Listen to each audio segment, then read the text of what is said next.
Hello friends, இன்னைக்கு நம்ம பார்க்க போற படம் ஒரு அருமையான சர்வைவல் மூவி. சர்வைவல்னோட ஏதோ காட்டுக்குள்ளேயோ இல்ல தனி தீவுலையோ நடு கடல்லையோ மாட்டிக்கிற கதையே கிடையாது. இது வேற மாதிரி ஒரு வீட்டுக்குள்ள அதுவும் சின்ன பசங்க தனியா எப்படி சர்வைவ் பண்றாங்க அப்படிங்கறது தான் இந்த படம். இந்த கதை ஜப்பான்ல உள்ள டோக்கியோ நகரத்துல நடந்த உண்மையான சம்பவத்தை பேஸ் பண்ணி எடுக்கப்பட்ட ஒரு படம். அப்படி என்ன படம்னா நோபடி நோஸ். இது 2004ல ரிலீஸ் ஆன ஒரு ஜாப்பனீஸ் படம். அதாவது ஒரு அம்மா தன்னோட பசங்களோட ஹாப்பியா வாழ்ந்துகிட்டு இருக்கா. திடீர்னு அவ அந்த பசங்களை விட்டுட்டு போற மாதிரி ஒரு சிச்சுவேஷன் கிரியேட் ஆகுது. அந்த பசங்க அவங்க அம்மாவோட ஆப்சன்ஸ்ல எப்படி தனியா ஒரு வீட்டுல சர்வை பண்றாங்க, சாப்பாடு குடிக்க தண்ணி இல்லாம எப்படி எல்லாம் அந்த பசங்க கஷ்டப்படுறாங்க, அதை எப்படி சமாளிக்கிறாங்க, அவங்க அம்மா திருப்பி வந்தாங்களா இல்லையா, இந்த பசங்க கடைசியில என்ன ஆகுறாங்க அப்படிங்கறது தான் இந்த படத்தோட கிளைமேக்ஸ். படத்தோட முழு கதையும் தெரிஞ்சுக்கிறதுக்கு முன்னாடி நம்ம சேனலை சப்ஸ்கிரைப் பண்ணிட்டு பாருங்க. இந்த வீடியோவை ஃபுல்லா பார்த்ததுக்கு அப்புறம் உங்களுக்கு பிடிச்சதுன்னா உங்க ஃப்ரெண்ட்ஸ் அண்ட் ஃபேமிலிஸ்க்கு ஷேர் பண்ணுங்க. வாங்க இந்த படத்தோட கதைக்குள்ள போலாம். படத்தோட ஃபர்ஸ்ட் சீனே பாத்தீங்கன்னா ஒரு அம்மாவும் ஒரு பையனும் ரெண்டு பெரிய சூட்கேஸை வச்சுக்கிட்டு ட்ரெயின்ல டிராவல் பண்ணி போயிட்டு இருக்காங்க. எங்க போறாங்க அப்படின்னா அவங்க தங்குறதுக்காக ஒரு வாடகை வீடை தேடி போயிட்டு இருக்காங்க. ஃபைனலா ஒரு வீட்டுக்கு போறாங்க. அந்த ஹவுஸ் ஓனர் என்ன கேக்குறாங்கன்னா, இந்த வீட்டுல எத்தனை பேர் தங்க போறீங்க அப்படின்ற மாதிரி கேக்குறாரு. அப்ப அந்த அம்மா என்ன சொல்றாங்கன்னா, நானும் என்னோட பையனும் மட்டும்தான், நான் வேலைக்கு போயிடுவேன், என்னோட பையனும் ஸ்கூல் போறான் அப்படின்ற மாதிரி சொல்லிட்டு அந்த வீட்டுக்கு குடி போறாங்க. கையில ரெண்டு பெரிய சூட்கேஸ் வச்சிருந்தாங்க இல்லையா, அந்த ரெண்டு சூட்கேஸையும் ரொம்பவே கஷ்டப்பட்டு தூக்க முடியாம தூக்கிட்டு அந்த வீட்டுக்குள்ள கொண்டு போய் வைக்கிறாங்க. அவங்களோட திங்ஸ் எல்லாத்தையுமே அந்த வாடகை வீட்டுல இறக்கி வச்சுட்டு அவங்க ரெண்டு பேரும் அந்த ரெண்டு சூட்கேஸையும் திறக்கும் போதுதான் ஒரு பெரிய ட்விஸ்டே காத்துக்கிட்டு இருக்கோம். என்ன அப்படின்னா அதுக்குள்ள ஒரு சின்ன பொண்ணையும் ஒரு சின்ன பையனையும் ஒளிச்சு வச்சிருந்திருப்பாங்க. அந்த ரெண்டு சின்ன பசங்களும் வெளியில வந்ததுக்கு அப்புறம் ரொம்பவே ஹாப்பியா விளையாடிக்கிட்டு இருக்குங்க. அப்படியே நைட் ஆகுது. அந்த அம்மாவோட மூத்த பையன் இருக்கான் இல்லையா, அவன் வேகமா நடந்து அவங்க வந்து இறங்கின அந்த ரயில்வே ஸ்டேஷனுக்கு போறான். என்ன அப்படின்னு பார்த்தா அங்க இன்னொரு ட்விஸ்ட், அங்க ஒரு பெரிய பொண்ணு உட்கார்ந்துட்டு இருப்பா. அவளை கூட்டிக்கிட்டு யாருக்கும் தெரியாம அவங்க தங்கி இருக்கிற வீட்டுக்குள்ள போறாங்க. அப்படின்னு பார்த்தா இந்த அம்மாவுக்கு 4 பசங்க. ஆனா அந்த அம்மா அந்த ஹவுஸ் ஓனர் கிட்ட எனக்கு ஒரே ஒரு பையன் தான் அப்படின்ற மாதிரி போய் சொல்லிருப்பாங்க இல்லையா. அது எதனால அப்படின்னா மோஸ்ட்லி நிறைய வாடகை வீட்டுல அந்த ஹவுஸ் ஓனர் கேக்குற முதல் கேள்வி என்னன்னா, உங்க வீட்டுல எத்தனை பேரு அப்படின்ற மாதிரி கேட்பாங்க. ரொம்ப அதிகமான மெம்பர்ஸ் அப்படின்னா வீடு கொடுக்க மாட்டாங்க. சோ அதனால இந்த அம்மா எனக்கு ஒரே ஒரு பையன் தான் அப்படின்ற மாதிரி சொல்லிட்டு இந்த வீட்டுக்குள்ள வந்திருக்காங்க. அப்படியே கட் பண்ணா நைட் எல்லாருமே ஒரு டைனிங் டேபிள்ல உட்காந்துக்கிட்டு சாப்பிட்டுக்கிட்டு இருக்காங்க. அப்ப அந்த அம்மாக்காரி என்ன சொல்றான்னா, இந்த மாதிரி நம்ம ஃபேமிலியில 2 பேரு தான் அப்படின்னு ஒரு பொய் சொல்லிட்டு இந்த வீட்டுக்குள்ள வந்திருக்கோம். மீதம் உள்ள 3 பேரும் வெளியில வரவே கூடாது, நீங்க வீட்டுக்குள்ளேயே தான் இருக்கணும். நான் விடிஞ்சோனையே என்னோட வேலைக்கு நான் போயிடுவேன், வர்றதுக்கு நைட் ஆயிடும். சோ என்னோட மூத்த பையனான அக்கீரா தான் உங்களை எல்லாத்தையும் பார்த்துப்பான். உங்களுக்கு தேவைப்படுற எல்லா திங்ஸையுமே அக்கீரா தான் வெளியில போய் வாங்கிட்டு வருவான். சோ நீங்க வெளியில தலா கூட காட்டக்கூடாது அப்படின்ற மாதிரி ஒரு கண்டிஷன் போடுறா. ஓகேன்னு அந்த சின்ன பசங்களும் கேட்டுக்கிறாங்க. அடுத்த நாள் காலையில இந்த பசங்களோட அம்மா வேலைக்கு கிளம்புறாங்க. அப்ப என்ன சொல்றாங்கன்னா, நான் வர்றதுக்கு லேட் நைட் ஆகும், சோ எனக்கு ஏதாவது சமைச்சு வை அப்படின்னு அக்கீரா கிட்ட சொல்லிட்டு போயிடுறாங்க. அந்த மீதமுள்ள 3 பசங்களும் எந்திரிச்சு அவங்க வேலையை பார்த்துக்கிட்டு இருக்காங்க வீட்டுக்குள்ளேயே. அப்போ அந்த அக்கீரா பையன் இருக்கான் இல்லையா, நான் சமைக்கிறதுக்கு தேவையான திங்ஸ் எல்லாம் வாங்கணும், சோ நான் ஷாப்பிங் போறேன், உங்களுக்கு ஏதாவது தேவையா அப்படின்ற மாதிரி கேக்குறான். அப்ப அந்த சின்ன பொண்ணு என்ன கேக்குறான்னா, அப்போலோ சாக்கோன்னு ஒரு சாக்லேட் நேம் சொல்லி எனக்கு வாங்கிட்டு வா அப்படின்ற மாதிரி சொல்றா. சரின்னு சொல்லிட்டு அவனும் போறான். வெளியில போயிட்டு ஒரு மினி மார்ட்ல வீட்டுக்கு தேவையான திங்ஸ் எல்லாத்தையுமே வாங்கி வச்சுக்கிறான். கடைசியில அந்த சின்ன பொண்ணு கேட்டா இல்லையா ஒரு சாக்லேட், அதையும் தேடி கண்டுபிடிச்சு வாங்கிக்கிறான். வாங்கிட்டு வீட்டுக்கு வந்துடுறான். ரொம்பவே லேட் நைட் ஆகுது. அப்பதான் அந்த பசங்களோட அம்மா வீட்டுக்கே வர்றா. இந்த அக்கீரா பையன் இருக்கான் இல்லையா, ஸ்கூலுக்கு போகாம வீட்லயே தான் இருக்கான். சொல்ல போனா இந்த 4 பேருமே ஸ்கூலுக்கு போகாம வீட்லயே தான் இருக்காங்க. அடுத்த நாள் இந்த பசங்களோட அம்மாவுக்கு லீவு போல இருக்கு. சோ அதனால இந்த பசங்களோட ரொம்பவே ஹாப்பியா டைம் ஸ்பெண்ட் பண்ணிட்டு இருக்கா. அப்ப அந்த 4 பேர்ல ஒரு பெரிய பொண்ணு இருக்கா இல்லையா, அவ என்ன கேக்குறான்னா, எனக்கு நல்லபடியா ட்ரெஸ் பண்ணிக்கிட்டு ஸ்கூல் போகணும் போல இருக்கு, நல்லா படிக்கணும் போல இருக்கு அப்படின்ற மாதிரி சொல்றா. அப்ப அந்த பொண்ணோட அம்மா என்ன சொல்றான்னா, ஸ்கூல்லாம் உனக்கு ஜாலியா இருக்காது, அப்பா இல்லாத பசங்கன்னு சொல்லிட்டு உன்னைய கிண்டல் பண்ணிக்கிட்டே இருப்பாங்க, சோ உங்களுக்கு ஸ்கூல் செட்டே ஆகாது அப்படின்ற மாதிரி சொல்றா. அந்த பொண்ணும் பாத்தீங்கன்னா ரொம்பவே சோகமா உட்காந்துருப்பா.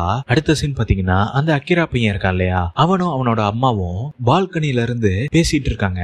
அப்ப அவனோட அம்மா என்ன சொல்றான்னா, இந்த மாதிரி ஒரு ஆளை நான் லவ் பண்றேன், அவரும் என் மேல ரொம்பவே பாசமா இருக்காரு, கண்டிப்பா என்ன கல்யாணம் பண்ணிக்கிறேன் அப்படின்ற மாதிரி சொல்லியிருக்காரு, அவருக்கு பெரிய வீடு இருக்கு, எங்களுக்கு கல்யாணம் ஆனதுக்கு அப்புறம் நீங்க 4 பேருமே உங்க விருப்பப்படியே ஸ்கூலுக்கு போலாம் அப்படின்ற மாதிரி சொல்றா. அவ அப்படி சொன்னோன்னு அந்த அக்கீரா பையன் இருக்கான் இல்லையா, அவன் ரொம்பவே நல்ல மூட்ல இருப்பான். சடனா அப்படியே டவுன் ஆயிடுவான். அப்படியே அடுத்த நாள் ஆகுது. ஆஸ் யூஷுவல் யூஸ்வல் அவங்க அம்மா வேலைக்கு போயிட்டு எப்பவும் போல லேட்டா வர்றாங்க. எப்பவுமே அவங்க அம்மாக்காக முழிச்சுக்கிட்டு இருக்க அந்த பையன் இன்னைக்கு அவங்க அம்மா வர்றாங்கன்னு தெரிஞ்சுமே தூங்குற மாதிரி ஆக்ட் பண்ணிருவான். வீட்டுக்குள்ள நுழையிற அந்த பசங்களோட அம்மா ரொம்பவே ட்ரிங்க் பண்ணிருப்பா போல இருக்கு. ஏதோ உளறிக்கிட்டே தூங்குற பசங்களை எல்லாத்தையுமே எழுப்பிக்கிட்டு உங்களுக்காக நான் சாப்பாடு வாங்கிட்டு வந்திருக்கேன் அப்படி இப்படின்னு பேசிக்கிட்டே இருப்பா. அப்ப அந்த போதையில என்ன சொல்றான் அப்படின்னா, அக்கீராவோட அப்பா வேற, உங்க அப்பா எல்லாம் வேற அப்படின்ற மாதிரி சொல்லிட்டு இருக்கா. அதை கேட்டுட்டு அந்த அக்கீரா பையனும் இன்னொரு பெரிய பொண்ணும் ரொம்பவே டல் ஆகுறாங்க. அந்த பசங்களால டாலரேட் பண்ணிக்கவே முடியல. நான் ஒரு மியூசிக் டைரக்டர் பார்த்துட்டேன், கூடிய சீக்கிரமாவே நான் ஒரு சிங்கர் ஆக போறேன் அப்படின்ற மாதிரி சொல்லிட்டு அப்படியே தூங்கிடுறா. அடுத்த நாள் காலையில பாத்தீங்கன்னா அந்த அக்கீரா பையன் இருக்கா இல்லையா, அவன் எந்திரிச்சு அவனோட வேலையெல்லாம் முடிச்சுட்டு டேபிள்ல வந்து பாக்குறான். அங்க பார்த்தா ஒரு கவர் இருக்கு. ஒரு பேப்பர்ல அவங்க அம்மா ஏதோ எழுதி வச்சுட்டு போயிருக்கா. என்னன்னு எடுத்து பார்த்தா, நான் என்னோட வேலை விஷயமா ரொம்ப தூரம் டிராவல் பண்ணி போயிட்டு இருக்கேன், சோ வர்றதுக்கு ரொம்ப நாள் ஆகும், அது வரைக்கும் தம்பி தங்கச்சிங்களை நீ தான் பாத்துக்கணும் அப்படின்ற மாதிரி சொல்லிட்டு ஒரு கவருக்குள்ள நிறைய பணத்தை வச்சுட்டு போயிருக்கா. அதை எடுத்து எண்ணி பார்த்தா அந்த நாட்டு பணம் 50,000 yen, அதாவது நம்ம ஊர் காசுபடி 30,000 ரூபாய். இந்த பணத்தை வச்சுதான் அவன் அவங்க அம்மா வர்ற வரையும் சமாளிக்கணும். மத்த 3 பசங்கள்ட்டையும் இந்த அக்கீரா பையன் இருக்கான் இல்லையா, இவங்க அம்மா போன விஷயத்த சொல்றான். என்னதான் இந்த அக்கீரா பையனுக்கு அவங்க அம்மா விட்டுட்டு போனாலும் நம்ம கையில இவ்வளவு பணம் இருக்கு அப்படின்ற ஒரு சின்ன சந்தோஷமும் இருக்கு. அந்த 50,000 எண்ணெயை எடுத்துக்கிட்டு பேங்க்ல அவன் பேருக்கு டெபாசிட் பண்ணிக்கிறான். அதுக்கப்புறம் வழக்கம் போல வீட்டுக்கு தேவையான திங்ஸ் எல்லாம் வாங்குறதுக்கு பக்கத்துல உள்ள ஷாப்பிங் மார்ட்டுக்கு போறான். அங்க போயிட்டு இவனுக்கு தேவையான திங்ஸ் எல்லாம் வாங்கிட்டு இருக்கும்போது இவனோட பேக்ல அந்த ஏரியா பசங்க அந்த கடையில திருடுன எல்லா திங்ஸையுமே அவனோட பேக்ல போட்டு போயிடுறாங்க. இவன் பில்லு போடும்போது அந்த கடை ஓனர் கிட்ட மாட்டிக்கிறான். அப்போ அந்த கடைக்காரன் இவனை புடிச்சு வச்சுக்கிட்டு, நீ தான் அந்த பொருள் எல்லாம் திருடுனியா அப்படின்ற மாதிரி என்கொயரி எல்லாம் பண்ண ஆரம்பிக்கிறான். இவனும் எவ்வளவோ அவனை நிரூபிக்க பார்ப்பான். ஆனா அந்த கடைக்காரன் விடுற மாதிரியே இல்ல. அப்ப அந்த கடையில வேலை பார்க்கிற இன்னொரு பொண்ணு, இவன் திருடல, இந்த ஏரியால உள்ள வேற பசங்க தான் திருடிட்டு அவன் பேக்ல போட்டு போயிட்டாங்க அப்படின்ற மாதிரி சொல்றா. அதை கேட்டோன்னு அந்த கடைக்காரன் என்ன சொல்றான்னா, என்ன மன்னிச்சிடு, நான் தெரியாம உன் மேல சந்தேகப்பட்டுட்டேன் அப்படின்னு சொல்லிட்டு இவனுக்கு ஃப்ரீயா சாப்பிடறதுக்கு பன் எல்லாம் கொடுக்குறாங்க. அதை வாங்கி வச்சுட்டு வேகமா வீட்டுக்கு போறான். அப்படியே நாட்கள் ஓடுது. மாச கடைசியில இவன் கையில இருக்கிறது என்னமோ 9,000 yen, அதாவது 5,000 ரூபாய். இதை வச்சுக்கிட்டு அவனால ஒண்ணுமே பண்ண முடியாது. அடுத்த மாசம் ஆரம்பிச்சா வீட்டு வாடகை முதற்கொண்டு கரண்ட் பில்லு, வாட்டர் பில்லு, மளிகை ஜாமா, இது எல்லாத்துக்குமே இந்த 5,000 ரூபாய் பத்தாது. சோ அத பத்தியே யோசிச்சுட்டு இருக்கான். அப்படியே அந்த சைடு பாத்தீங்கன்னா மத்த 3 பசங்களும் இருக்காங்க இல்லையா, அவங்க அம்மாவை நினைச்சு ரொம்பவே ஏக்கத்தோட ஜன்னலை பாத்துக்கிட்டே நின்னுகிட்டு இருக்காங்க. இதுக்கு மேல இப்படியே விட்டா சரிப்பட்டு வராது, நம்ம தான் களத்துல இறங்கணும் அப்படின்ட்டு இந்த 3 பசங்களையும் வீட்டுல விட்டுட்டு இவன் மட்டும் தனியா எங்க போறான் அப்படின்னா இவங்களோட அப்பாவை பார்க்க போறான். அங்க போய் பார்த்தா இவங்க அப்பா ஒரு டாக்ஸி டிரைவர் போல இருக்கு. அவங்கிட்ட போய் இந்த மாதிரி அம்மா எங்களை விட்டுட்டு வேலைன்னு சொல்லிட்டு ரொம்ப தூரம் போயிட்டாங்க அப்படின்னு சொல்லிட்டு முழு கதையையும் அவங்கிட்ட சொல்றான். எல்லாத்தையும் கேட்டுக்கிட்டே இருந்த அவங்க அப்பா, இப்போதைக்கு எனக்கு நிலைமை சரியில்லை, எனக்கு இன்னொரு ஒய்ஃப் இருக்கா, அவளை நான் பார்த்தாகணும், ஏன்ட்ட நீ எதிர்பார்க்கிற அமௌண்ட் எல்லாம் கிடைக்காது அப்படின்னு சொல்லிட்டு ஏதோ அவன் கையில இருக்கிற காசை கொடுக்குறான். கொடுத்துட்டு என்ன சொல்றான் அப்படின்னா, இன்னுமே என்னைய தேடி வராத அப்படின்னு சொல்லிட்டு முடிச்சிடுறான். அந்த பையனை பார்த்தா ரொம்பவே பாவமா இருக்கும். அப்படி அங்கிருந்து கிளம்பி வேற எங்க போறான் அப்படின்னா, இதுக்கு முன்னாடி சீன்லயே பாத்தீங்கன்னா அவங்க அம்மா சொல்லுவா இல்லையா, இந்த சின்ன பசங்க 2 பேருக்கும் வேறப்பா, உங்களுக்கு வேறப்பா அப்படின்ற மாதிரி சொல்லுவா இல்லையா. சோ அதனால அந்த சின்ன பசங்களோட அப்பாவை பார்க்க போறான். அங்க போய் அவன்கிட்ட ஹெல்ப் கேட்டா அந்த அப்பங்காரனும் இவனை ஏதோ சொல்லி கழட்டி விட பாக்குறான். கடைசி அவனும் ஏதோ கொஞ்சமா பணம் கொடுக்குறான், இதை வச்சு நீ சமாளிச்சுக்க அப்படின்னு சொல்லிட்டு அவனை அனுப்பிச்சு விடுறான். சோ இந்த மாதிரி 2 பேர்ட்டையும் கொஞ்சம் கொஞ்சம் அமௌண்ட்டை வாங்கிட்டு வந்து கொஞ்ச நாள் ஓட்டுறான். இப்ப கடைசியா அவன் கையில இருக்க அமௌண்ட் என்னன்னா 4,800 yen தான் வச்சிருப்பான். சோ இதை வச்சுட்டு அவங்க அம்மா வர்ற வரையும் எப்படி ஓட்ட போறோம்னு தெரியாம உட்காந்துருப்பான். இந்த மாதிரி பண கஷ்டம் தான் ஒரு பக்கம் அப்படின்னா, இன்னொரு பக்கம் பாத்தீங்கன்னா இந்த 3 பசங்களையும் அந்த வீட்டு ஓனருக்கு பயந்துகிட்டு அவங்க அம்மா வீட்டை விட்டு வெளியவே வரக்கூடாது அப்படின்ற மாதிரி சொல்லியிருப்பா இல்லையா. இப்படி இந்த 4 பசங்களும் கஷ்டத்துல இருந்துகிட்டு இருக்கும் போது ஒரு நாள் அவங்க அம்மா வீட்டுக்கு வந்துடுறா. வந்து இந்த பசங்களுக்கு தேவையான திங்ஸ், ட்ரெஸ் எல்லாத்தையுமே வாங்கிட்டு வந்து கொடுக்குறா. அந்த பசங்களும் அவங்க அம்மா வாங்கிட்டு வந்த திங்ஸை வச்சுக்கிட்டு ரொம்பவே சந்தோஷமா இருக்காங்க. அந்த 4 பசங்களோடையும் அவ ஒரே ஒரு நாள் தான் ஸ்பெண்ட் பண்றா. அதுக்கப்புறம் மறுபடியும் எனக்கு வேலை இருக்கு அப்படின்ற மாதிரி கிளம்புறா. இந்த பசங்கள்ட்ட எல்லாம் ஏதோ வேலைக்காக தான் வெளில போறேன் அப்படின்ற மாதிரி சொன்னா இல்லையா, ஆனா ஏதோ ஒரு நல்ல பணக்காரனை பார்த்து செட்டில் ஆயிட்டா போல இருக்கு. இந்த விஷயம் அக்கீராவுக்கு நல்லாவே புரிஞ்சு போச்சு. எங்களை பார்க்க வந்த விஷயம் அவருக்கு தெரியுமா அப்படின்ற மாதிரி கேக்குறான். அப்படியே அவனோட அம்மா ஒரு மாதிரி அவனை பார்த்துட்டு அவர்கிட்ட எல்லாத்தையும் சொல்லிட்டு தான் வந்திருக்கேன் அப்படின்ற மாதிரி சொல்லிட்டு அங்க இருந்து கிளம்புறா. அப்போ அக்கீரா என்ன கேக்குறான்னா, இன்னும் எவ்வளவு நாள் தான் நாங்க இங்க இருந்து கஷ்டப்படுறது, எங்களை எப்போதான் நீங்க ஸ்கூல்ல சேர்க்க போறீங்க அப்படின்ற மாதிரி கேக்குறான். அப்ப அவங்க அம்மா என்ன சொல்றான்னா, என்ன நீங்க எப்ப பார்த்தாலும் ஸ்கூல் ஸ்கூல்னு சொல்லிக்கிட்டே இருக்கீங்க, நம்ம நாட்டுல இருக்கிற நிறைய ஃபேமஸான பீப்புள்லாம் ஸ்கூலுக்கு போனதே கிடையாது. இத்தனைக்கும் நம்ம நாட்டோட பிரதமர் எடுத்துக்கோ, அவரு சுத்தமா படிக்கவே இல்ல, நாட்டு ஆளலையா அப்படின்ற மாதிரி கேக்குறா. அதை கேட்டுக்கிட்டே இருந்த அக்கீரா, நீங்க ரொம்பவே செல்ஃபிஷான ஆளுமா அப்படின்ற மாதிரி சொல்லிடுறான். அதை கேட்டோன்னே அவ கோமாயிட்டு என்ன சொல்றான்னா, என்ன பார்த்து நீ செல்ஃபிஷ்னு சொல்றியா? நம்மள எல்லாத்தையுமே விட்டுட்டு போனான்ல உங்களை பெத்த அப்பா, அந்த 2 பேரும் தான் செல்ஃபிஷ். இனிமே நீ அப்படி பேசாத அப்படின்னு சொல்லிட்டு கிளம்புறா. கிளம்பும் போது என்ன சொல்றா அப்படின்னா, உனக்கு செலவுக்கு கொடுக்க என்கிட்ட இப்போதைக்கு பணம் இல்ல, கொஞ்ச நாள்ல நான் பணத்தை அனுப்பிச்சு விடுறேன், அது வரையும் நீ கொஞ்சம் சமாளிச்சுக்கோ, கிறிஸ்துமஸ் வேற நெருங்கிக்கிட்டு இருக்கு, சோ அந்த டயத்துல நான் உங்களை பார்க்க வர்றேன் அப்படின்னு சொல்லிட்டு அங்க இருந்து கிளம்பி போயிடுறா. காசு இருக்கும்போது ரொம்பவே ஜாலியா என்ஜாய் பண்ணிட்டு இருந்த அந்த சின்ன பசங்க காசு கம்மியாக கம்மியாக ரொம்பவே கஷ்டப்பட ஆரம்பிக்கிறாங்க. அப்படியே கொஞ்ச நாள் போகுது. அவங்க அம்மா அனுப்புறேன்னு சொன்ன பணமும் அனுப்பல. சோ வேற வழியே இல்லாம அவங்க அம்மா வேலை பாக்குறேன்னு சொன்னா இல்லையா, அங்க கால் பண்ணி கேக்குறான். அங்க போன் எடுக்கிறவங்க என்ன சொல்றாங்க அப்படின்னா, உங்க அம்மா வேலையை விட்டு போய் 1 மாசம் ஆச்சு அப்படின்ற மாதிரி சொல்லிடுறாங்க. அப்படியே வெக்ஸ் ஆகி போய் அக்கிரா போனை கட் பண்ணிடுறான். ஒண்ணுமே புரியாம சுத்திட்டு இருப்பான். நாட்களும் அப்படியே போகுது. கிறிஸ்துமஸும் நெருங்கிடுச்சு. அவனோட அம்மா கிறிஸ்துமஸ்க்கு கிஃப்டும் அவங்களுக்கு தேவையான பணத்தையும் அனுப்புறேன்னு சொன்னாங்க இல்லையா, ஆனா இது வரைக்கும் எதுவுமே அனுப்பல. இந்த விஷயம் தம்பி தங்கச்சிகளுக்கு தெரிஞ்சிச்சுன்னா ரொம்பவே வருத்தப்படுவாங்க அப்படின்ட்டு அக்கிரா என்ன பண்றான்னா, அவன் கையில இருக்க காசை, அதாவது அவன் சேர்த்து வச்சிருந்த காசு எல்லாத்தையுமே பிரிச்சு பிரிச்சு அவங்க அம்மா அனுப்பிச்ச மாதிரி அந்த பசங்கள்ட்ட கொண்டு போய் கொடுக்குறான். அந்த பசங்களும் அந்த பணத்தை வாங்கிட்டு ரொம்பவே சந்தோஷப்படுறாங்க. இந்த பணத்தை வச்சு நான் பொம்மை வாங்க போறேன், எனக்கு பிடிச்ச மாதிரி ஏதாவது வாங்கி போறேன் அப்படின்ட்டு அந்த 3 பேருமே அந்த பணத்தை சேர்த்து வைக்கிறாங்க. அப்படியே மறுபடியும் நாட்கள் ஓடுது. இருக்கிற பணத்தை வச்சுக்கிட்டு அந்த பசங்களை பாத்துக்கிட்டு இருக்கான் அந்த அக்கிரா. அப்போ ஒரு நாள் பாத்தீங்கன்னா அந்த சின்ன பொண்ணும் சின்ன பையனும் அம்மாவை பார்த்தே ஆகணும் அப்படின்ட்டு ரொம்பவே ஃபீல் பண்றாங்க. இந்த 4 பேருமே சின்ன பசங்க தானே, அதனால என்ன பண்றதுன்னே தெரியாம உட்காந்துட்டு இருப்பாங்க. அப்போ ஒரு நாள் அந்த சின்ன பொண்ணுக்கு பர்த்டே வருது. அப்ப அந்த பொண்ணு என்ன சொல்லுதுன்னா, எனக்கு இந்த வீட்டுக்குள்ளேயே இருக்குது பிடிக்கல, என்னை வெளியில கூட்டு போங்க அப்படின்ற மாதிரி சொல்றா. அந்த சின்ன பொண்ணை டக்குன்னு வெளியில கூட்டிட்டு போயிட முடியாது இல்லையா, ஏன்னா அந்த வீட்டோட ஹவுஸ் ஓனர் கீழே தான் இருப்பாங்க. அவங்களுக்கு இந்த பொண்ணை பத்தி தெரியாது. அந்த அபார்ட்மெண்ட்ல யாருக்குமே தெரியாம அந்த பொண்ணை வெளியில கூட்டிட்டு வருவான். கரெக்டா இவங்க வெளியில வரும்போது பாத்தீங்கன்னா அந்த ஹவுஸ் ஓனர் வந்து பாத்துருவாங்க. அவங்க கிட்ட அக்கிரா என்ன சொல்றானா, இது என்னோட கசின், லீவுக்காக இங்க வந்திருக்கா, நாளைக்கு கிளம்பி போயிடுவா அப்படின்ற மாதிரி சொல்லிட்டு அங்க இருந்து எஸ்கேப் ஆயிடுறான். அந்த சின்ன பொண்ணு ரொம்பவே சந்தோஷமா இது என்ன அது என்னன்னு கேள்வி கேட்டுக்கிட்டே இருப்பா. ரொம்பவே பொறுமையா அந்த அக்கிரா பையனும் அந்த சின்ன பொண்ணுக்கு ஆன்சர் பண்ணிக்கிட்டே இருப்பான். அப்போ ஒரு கட்டத்துல நடந்து போயிட்டே இருக்கும்போது மேல பிரிட்ஜ்ல அந்த மெட்ரோ ட்ரெயின் எல்லாம் போகும் இல்லையா, அதை பார்த்துட்டு ரொம்பவே சந்தோஷப்படுவா. அந்த அக்கிரா பையன் என்ன சொல்றான்னா, இதுதான் மெட்ரோ ட்ரெயின் அப்படின்ட்டு எல்லாத்தையுமே சொல்லி கொடுக்குறான் அந்த பொண்ணுக்கு. இன்னைக்கு நம்ம நிறையவே வெளியில சுத்திட்டோம், சோ அடுத்த வாட்டி நான் உன்னை வெளியில கூட்டு வரும்போது ஏர்போர்ட்டை காமிக்கிறேன் அப்படின்ற மாதிரி சொல்லிட்டு வீட்டுக்கு கூட்டு போவான். அப்படியே ஒரு நாள் வீட்டுக்கு திங்ஸ் வாங்கிட்டு போகும்போது அங்க ஒரு கேம் சென்டர் இருக்கு. அதுக்குள்ள போய் அக்கிரா அப்படியே பாத்துக்கிட்டே இருக்கான். அங்க நிறைய பேரு காசெல்லாம் பே பண்ணிட்டு கேம்ஸ் எல்லாம் விளையாடுறாங்க. அப்படியே அந்த கேம்ஸ் எல்லாம் பார்த்துட்டு அதுலயே இன்ட்ரெஸ்ட் ஆயிடுறான். அடுத்த நாள் பாத்தீங்கன்னா அந்த கேம் சென்டர்லயே புதுசா 2 பேரை ஃப்ரெண்டு பிடிச்சிடுறான். அந்த 2 பசங்களோட சேர்ந்து அவனும் கேம் ஆட ஆரம்பிக்கிறான். அப்படியே அந்த 3 பேருமே ரொம்பவே திக் ஃப்ரெண்ட்ஸ் ஆயிடுறாங்க. அப்படியே சைக்கிள்ல எல்லா இடத்துக்கும் சுத்துறாங்க, மறுபடியும் கேம் போய் விளையாடுறாங்க. ஒரு கட்டத்துல என்ன ஆகுது அப்படின்னா, அக்கிரா பேங்க்ல இருந்து ஒரு பல்கான அமௌண்ட் எடுத்து இவனே சொந்தமா ஒரு பிளே ஸ்டேஷனை வாங்கி வீட்டுல செட் பண்றான். முன்னாடி வெளியிலேயே சுத்திட்டு இருந்த அந்த ஃப்ரெண்ட்ஸ் எல்லாம் இப்ப வீட்டுக்குள்ள வர ஆரம்பிக்கிறாங்க. அந்த அக்கிராவோட வீட்டிலேயே உட்காந்துக்கிட்டு அந்த ஃப்ரெண்ட்ஸ் எல்லாம் காலையில இருந்து நைட் வரையும் கேம்ஸா விளையாடிக்கிட்டே இருக்காங்க.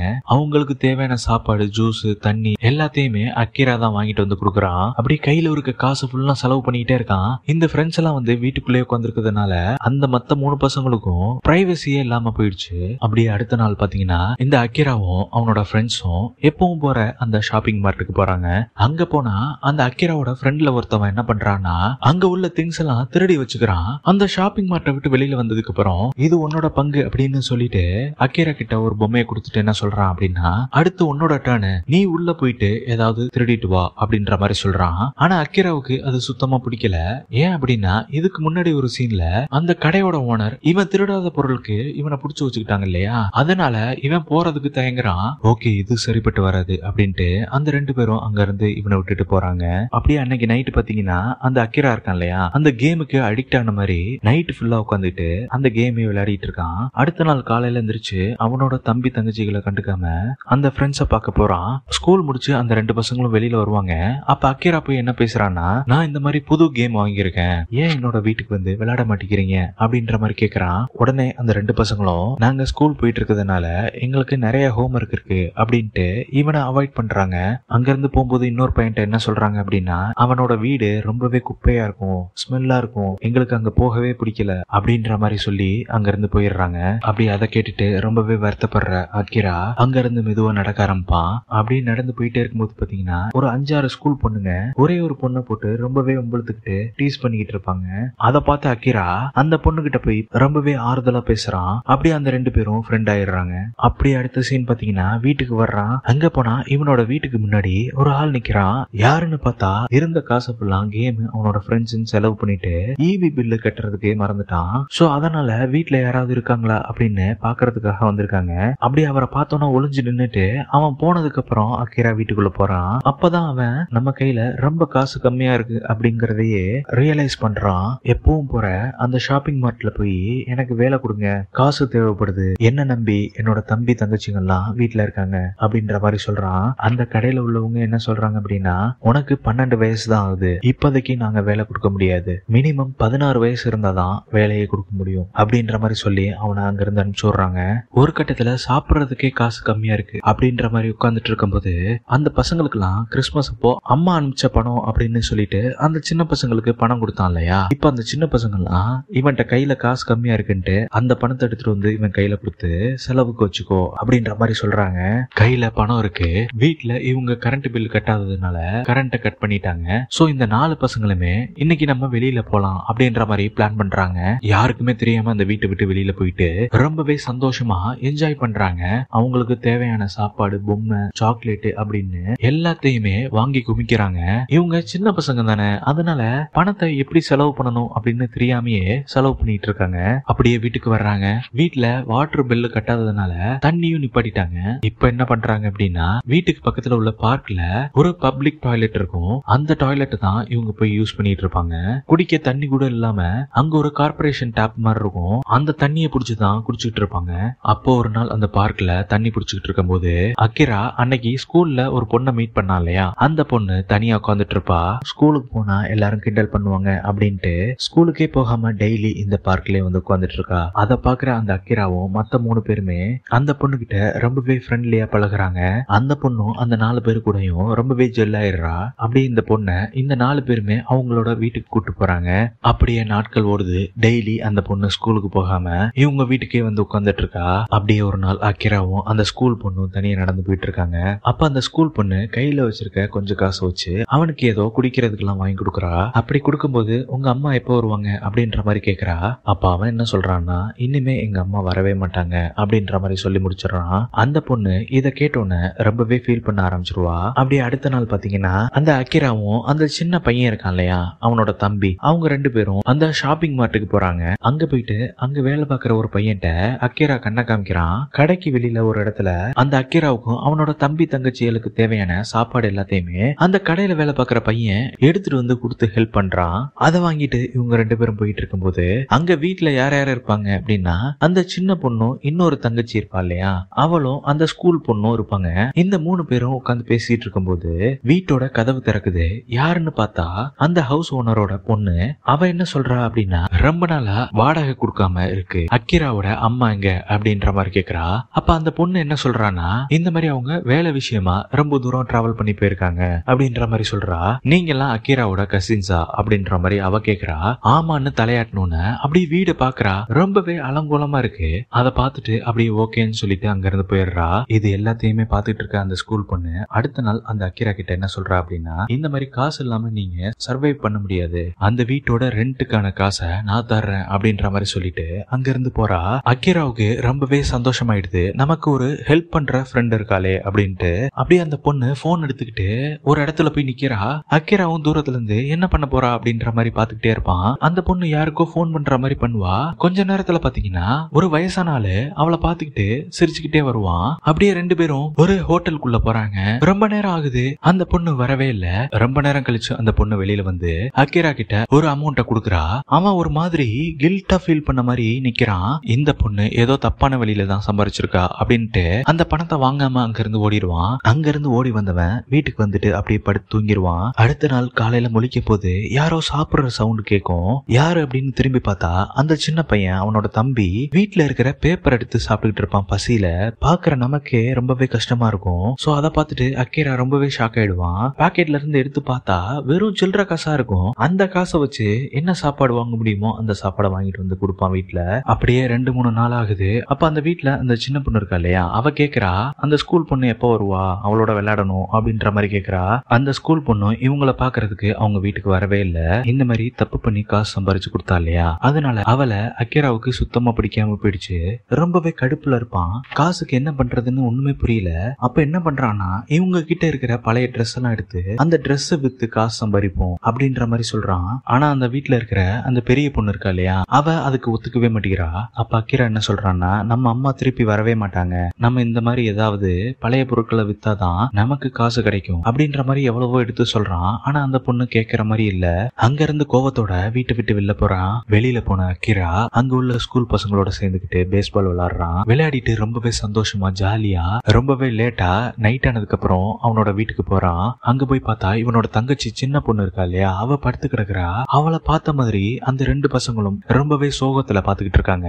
என்னாச்சு அப்படின்னு அக்கீரா கேட்டோன்னு அந்த 2 பசங்களும் என்ன சொல்றாங்க அப்படின்னா இந்த மாதிரி அவளோட பொம்மையை எடுக்கிறதுக்காக இந்த ஸ்டூல் மேல ஏறும்போது தவறி கீழே விழுந்துட்டா. அவ விழுந்ததுக்கு அப்புறம் மறுபடியும் வந்திருக்கவே இல்ல அப்படின்னு ரொம்ப பதட்டமா அவன்கிட்ட சொல்றாங்க.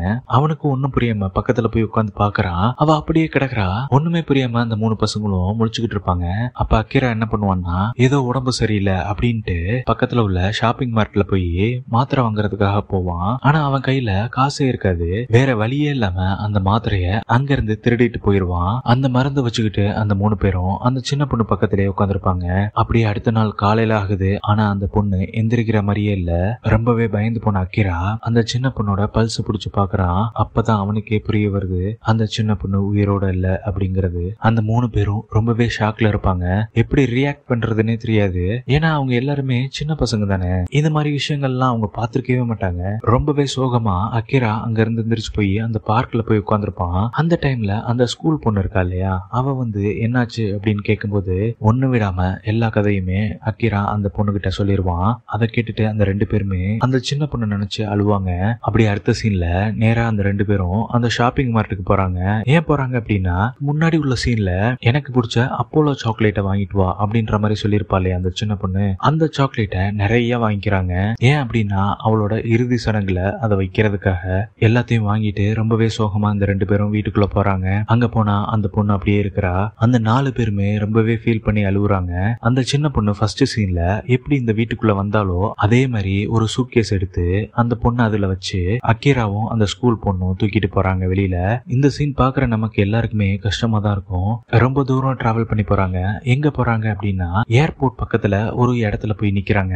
ஏன் அப்படின்னா அப்படியே ஒரு 4-5 சீனுக்கு முன்னாடி அக்கீரா அந்த சின்ன பொண்ணை வெளியில கூட்டிட்டு வரும்போது சொல்லியிருப்பான், அடுத்த வாட்டி உன்னை வெளியில கூட்டிட்டு வந்தா உனக்கு ஏர்போர்ட்டை காமிக்கிறேன் அப்படின்ற மாதிரி சொல்லியிருப்பான். அந்த பொண்ணும் ஜாலியா ஓகே அப்படின்ற மாதிரி சொல்லியிருப்பா. அதனாலதான் ஏர்போர்ட்டுக்கு பக்கத்துல உள்ள இடத்துல அந்த பொண்ணை புதைக்கிறாங்க. அவளுக்கு பிடிச்ச அந்த சாக்லேட்டையும் அதோடய வச்சு புதைச்சிடுறாங்க.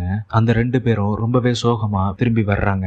அப்படி அந்த சீன் கட் ஆகுது. அப்படி அடுத்த சீன் பாத்தீங்கன்னா வழக்கம் போல அக்கீரா அந்த ஷாப்பிங் மார்ட்டுக்கு பக்கத்துல உள்ள இடத்துல உட்காந்துருக்கான். இதுக்கு முன்னாடியே ஒரு சீன்ல அந்த அக்கீராவுக்கு அந்த ஷாப்பிங் மார்ட்ல வேலை பார்க்குற ஒரு பையன் ஹெல்ப் பண்ணுவான் இல்லையா, அதே மாதிரி இப்பயும் சாப்பாடுலாம் கொடுத்து ஹெல்ப் பண்றான். அவனுக்கு தேங்க்ஸ் சொல்லிட்டு அப்படியே அக்கீரா எந்திரிச்சு நடந்து வர்றான். அப்படியே பக்கத்துல அந்த சின்ன பையன் இருக்கான் இல்லையா, அவனோட தம்பி, அவனும் நடந்து வர்றான். அப்படியே அந்த ஸ்கூல் பொண்ணும் இன்னொரு தங்கச்சியும் இந்த அக்கீராவை பார்த்துட்டு வேகமா எந்திரிச்சு வர்றாங்க. அப்படியே அந்த 4 பேரும் அந்த ரோட்ல நடந்து போறாங்க. ஒரு சிக்னல்ல நிக்கிறாங்க 4 பேரும். அந்த டயத்துல வானத்துல ஒரு பிளைட் போகுது. அதை அப்படியே அக்கீரா பாக்குறான். அந்த பிளைட் போறது அவனோட செத்து போன தங்கச்சிய ஞாபகப்படுத்துது. அப்படியே சிக்னலும் கிரீன் ஆகுது. இந்த 4 பேரும் நடந்து அப்படியே போறாங்க. அப்படியே அந்த படமும் முடியுது. இந்த படம் 80sல ஜப்பான்ல நடந்த உண்மை சம்பவத்தை பேஸ் பண்ணி எடுக்கப்பட்ட ஒரு படம். அதாவது பரவலா கைவிடப்பட்ட குழந்தைங்க அதிகமாயிடுச்சுன்னு ஒரு உண்மை சம்பவத்தை படமாக்கி அவேர்னஸ் கிரியேட் பண்ணாங்கன்னு சொல்லப்படுது. அதே சமயம் 80sல ஜப்பான்ல உள்ள எல்லார் மனசையுமே உலுக்குன ஒரு கேஸ்னா இந்த கேஸ் தான் அப்படின்ற மாதிரி சொல்றாங்க. இந்த படத்தை பார்க்கும்போது மனசு ரொம்பவே பாரமா இருக்கும். ரொம்பவே சோகமான படம் தான் நான் சொல்லுவேன். படத்துல மியூசிக் அதிகமாவே யூஸ் பண்ணிருக்க மாட்டாங்க. மோஸ்ட்லி லைவ் சவுண்டா தான் இருக்கும். அதனால அதனாலயும் என்னமோ படம் பாக்குற நாமளும் அந்த சின்ன பசங்களோட இருக்கிற மாதிரி ஒரு ஃபீல் ஆகும். அதே சமயம் அந்த சின்ன பொண்ணு செத்துட்டா அப்படிங்கறதையும் நம்மளால நம்ப முடியாது. யோசிச்சு பாருங்க, அந்த உயிர் இந்த உலகத்துக்கு ஏன் வந்துச்சுன்னு கூட தெரியாம உலகத்தை விட்டே போயிடும். தன்னோட சந்தோஷத்துக்காக அப்பாவி உயிர்களை எடுக்கிறது பாவம்னா தன்னால பாத்துக்க முடியாதுன்னு தெரிஞ்சும் உயிர்களை கொடுக்கறதும் பாவம் தான். இந்த வீடியோ பிடிச்சதுன்னா சப்ஸ்கிரைப் பண்ணிக்கோங்க, லைக் பண்ணுங்க, உங்க ஃப்ரெண்ட்ஸ் அண்ட் ஃபேமிலிஸ்க்கு ஷேர் பண்ணுங்க. அடுத்து ஒரு நல்ல வீடியோவில் சந்திக்கும் வரை நன்றி.